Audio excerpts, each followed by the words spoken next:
جس نے بھی فیس بک پہ اپنی بھڑاس نکالنی ہے گالیاں دے دے، کیونکہ میں تمام حضرات کو ایڈوانس میں یہ گالیاں دے چکا ہوں. میرے خلاف جو ہے نا، ایک خوب ذہن میں رکھیں، میں فرقواریت کا قائل نہیں ہوں. اپنے عقیدے کو بیان کرو، مضبوطی سے قائم رہو، اور دوسرے کو اس طرح سے دلائل کی دنیا میں تو چھیڑا جائے گا، لیکن اس طرح سے چھیڑنا کہ نفرتیں پھیلیں، اس کا میں قائل نہیں ہوں.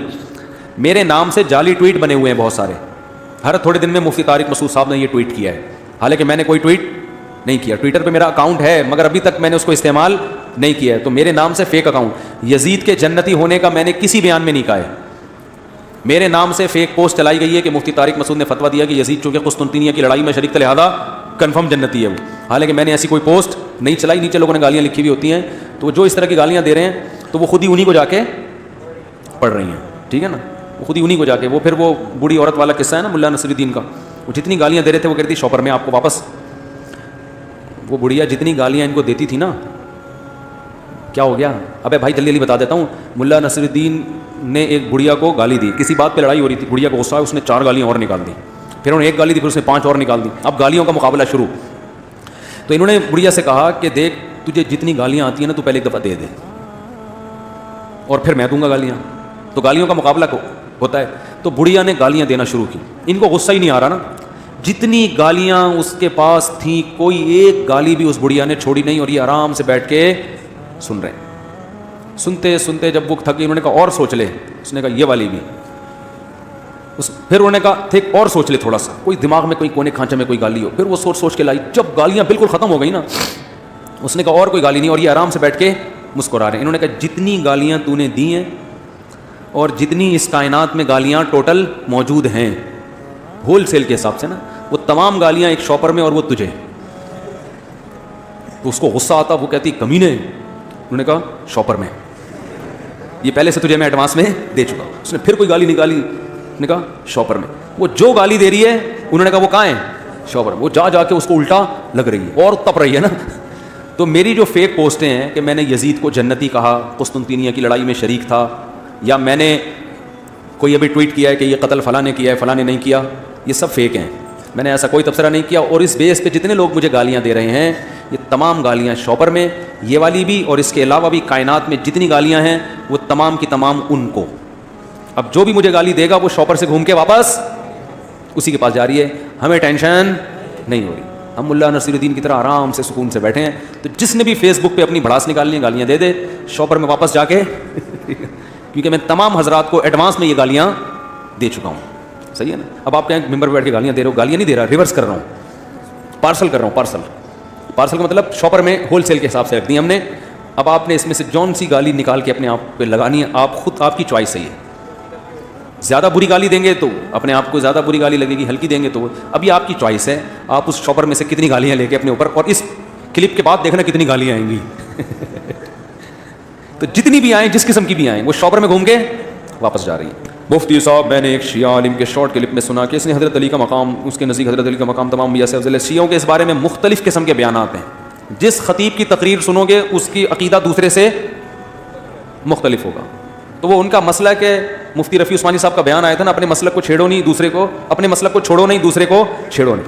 تو وہ خطابت کر رہے ہیں، ان کے عوام سن رہی ہے، ان کی عوام اگر ان سے انسپائر ہو رہی ہے بہت اچھی بات ہے.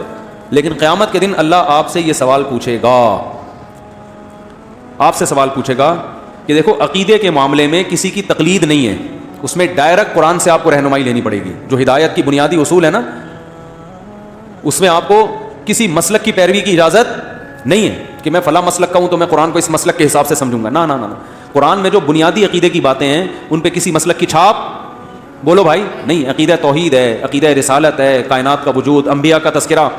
یہ تو قرآن نے انبیاء کا خود تذکرہ کیا ہے کہ ہم نے ان کو سب سے زیادہ اہتمام سے قرآن پیغمبروں کا تذکرہ کرتا ہے.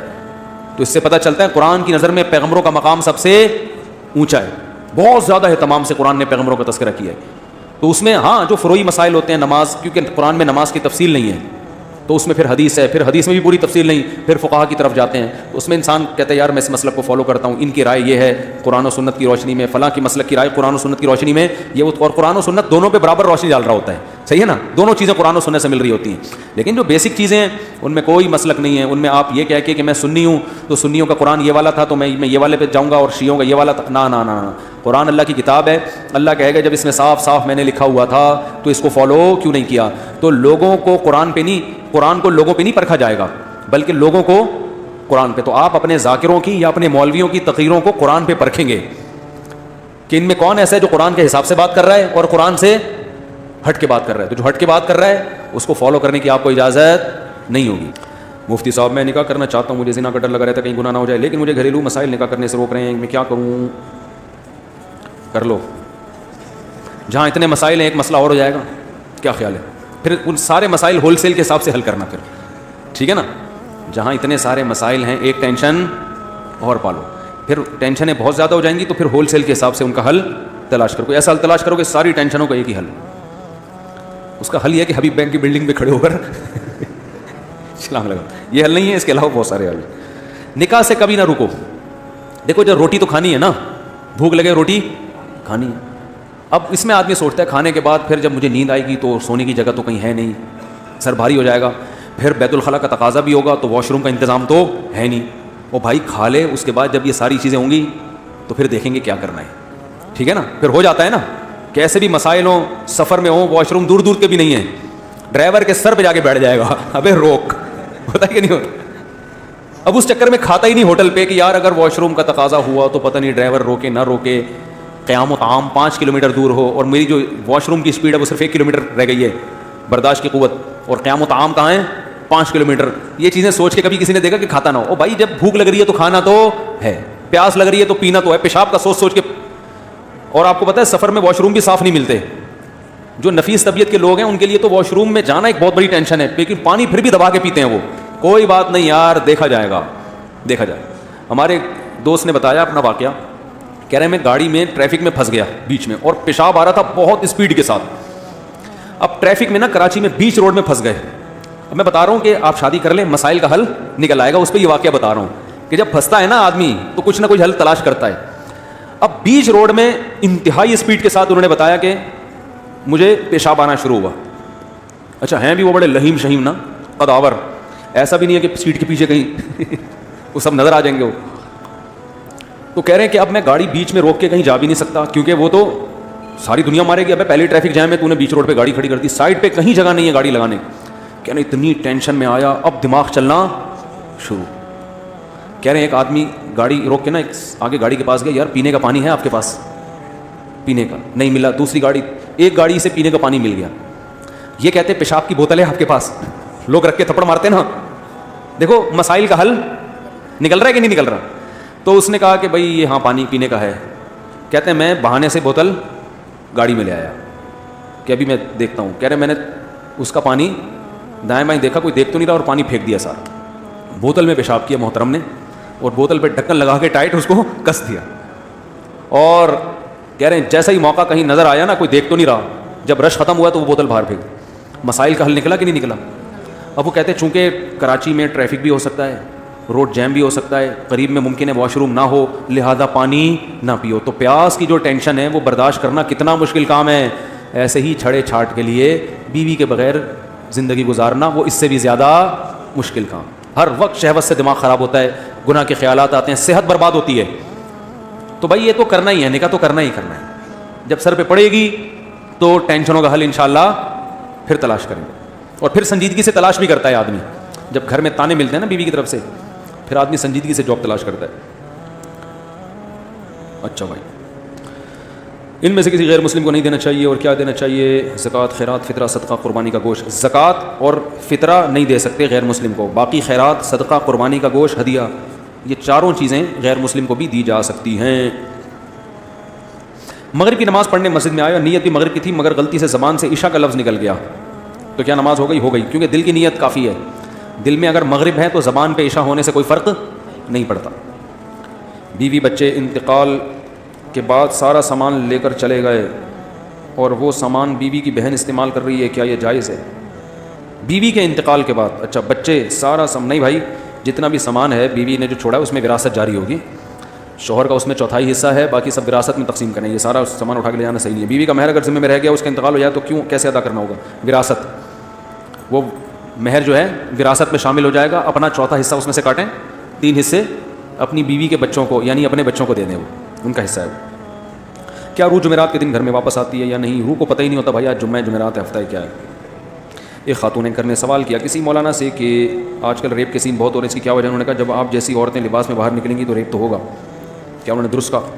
ان سے جا کے پوچھو بھائی. دوسروں کی ٹینشنیں بھی میرے بیٹا بیٹھ جا میرے بچہ آرام سے. مفتی صاحب ایک ایتھیسٹ سے, ہاں یہ ہو گیا, آخری سوال ہے.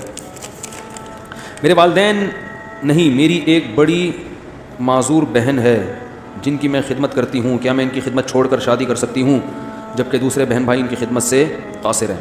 آپ کو نکاح کرنا چاہیے پہلی فرصت میں, کسی کی خدمت کی وجہ سے نکاح سے نہیں رکنا چاہیے. ہاں یہ ضرور ہے کہ نکاح کرنے میں آپ پہلے یہ شرط لگائیں کہ بھائی میں اپنی اکیلی بہن کو چھوڑ نہیں سکتی, معذور ہے, تو جس سے بھی نکاح کریں اس سے پہلے سے بات کر لیں تھوڑا میرے ساتھ اس معاملے میں کمپرومائز کرو. وہ کمپرومائز کرنے کے لیے تیار نہ ہو تو کہیں پھر میری طرف سے آپ کو دوسری شادی کی بھی اجازت ہوگی, مجھے بہن کی خدمت سے بولو نا, نہیں روکیں. تو اس طرح سے کچھ آپس میں شرطیں طے کر کے نکاح ہو جائے گا. نکاح میں تاخیر کی تو وہ معذور بہن کی جو حالت ہے کل آپ کی حالت نہ ہو جائے, وہ اور مسائل نہ کھڑے ہو جائیں. کس بینک آفیسر سے شادی کی صورت جائز ہے یا اس صورت میں اس کی آمدنی جائز ہوگی اگر اس سے شادی کر لی جائے تو؟ کیونکہ زوجہ کے لیے کچھ لوگ اس کو حلال کہتے ہیں. جو بینک میں جاب کرتے ہیں نا, ان کی ارننگ تو سود کی ہو تو ان کی بیوی کے لیے تو مجبوری میں جائز ہے اپنے شوہر کی آمدن سے کھانا, کیونکہ اس کے پاس تو کوئی ذریعہ ہے نہیں. لیکن ایسے آدمی سے شادی کرنا جائز نہیں ہے بھائی, وہ تو کسی کی ہو گئی پتہ نہیں تھا, اب مجبوری ہے نا. پہلے سے باقاعدہ ایسے شخص سے شادی کرنا تاکہ پھر وہ سودی آمدن سے آپ کھائیں, یہ اپنے اختیار سے جائز. شادی ہو گئی تو ایک الگ بات ہے, ابھی تو ہوئی نہیں ہے نا. تو کسی کی بھی سودی ارننگ ہو عورت کے لیے اس سے نکاح جائز نہیں ہے, ہو گئی ہو تو ایک مجبوری کی بات ہے. چلیں جی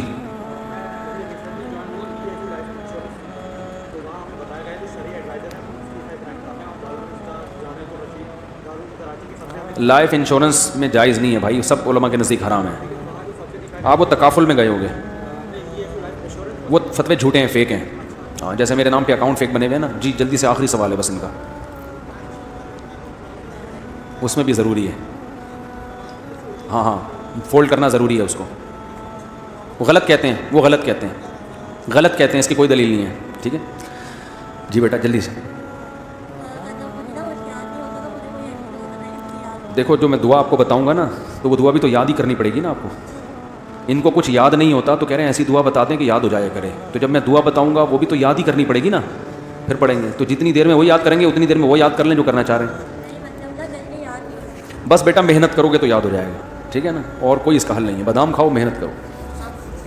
یہ بیچارہ تھوڑا سا ذہنی وہ ہے, اسکول میں اس کو بٹھاتا رہتا ہوں. صاحب میری بہن تھی مبینہ, اس سے کتاب وہ نا اس میں قرآن بھی تھا اور حدیثیں بھی تھی اور سکھائے بھی تھے, تیز گر گئی بہن سے. اللہ تعالیٰ معاف فرمائے, کچھ بھی نہیں ہوتا, بیٹھ جائے. یہ بیچارہ تھوڑا سا ذہنی وہ ہے تو اس لیے اس کو تھوڑا سا ڈیل کرنا پڑتا ہے, ورنہ یہ پوچھتا رہے گا, اثر تک پوچھتا رہے گا, پھر یہ بیان کے بعد بھی آ جاتا ہے. کوئی بات نہیں, بیٹھ جاؤ آرام سے. چلیں جی, اللہ تعالیٰ سمجھنے کی عمل کی توفیق عطا فرمائے.